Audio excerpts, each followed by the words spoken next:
جنگل تھا جہاں طرح طرح کے پرندوں کا اور جنگلی جانوروں کا بسیرا تھا۔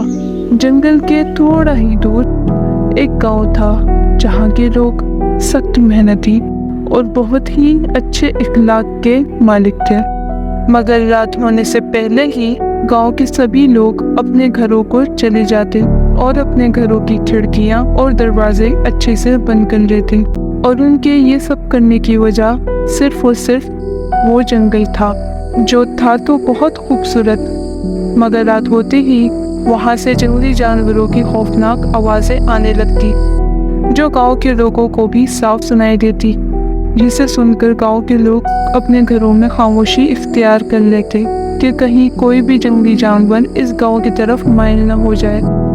لیکن پھر ایک دن اس گاؤں میں کچھ ایسا ہوا جس نے لوگوں کو حیرت میں مبتلا کر دیا۔ اس گاؤں میں ایک چھوٹی سی بچی بھی رہتی تھی جس کا نام آمنہ تھا۔ آمنہ جو اپنے والدین کے ساتھ اسی گاؤں کے ایک چھوٹے سے گھر میں رہتی تھی۔ ایک دن وہ ہر روز کی طرح اپنے گھر میں کھیل رہی تھی کہ گھر کا مین ڈور غلطی سے کھلا ہی رہ گیا۔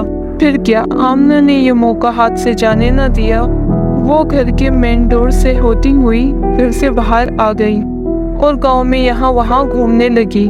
کچھ دیر ادھر ادھر گھومنے کے بعد آمنہ کو ایک جنگل دکھا جہاں سے بہت سے پرندوں کی آوازیں آ رہی تھیں۔ ان آوازوں نے آمنہ کو جنگل کی طرف آنے پر مجبور کیا۔ آخر کار آمنہ جنگل میں چلی گئی اور دیکھتے ہی دیکھتے جنگل کے ایک گھنے حصے میں پہنچ گئی جہاں بہت سے پرندے درختوں کی ٹہنی پر بیٹھے ہوئے تھے۔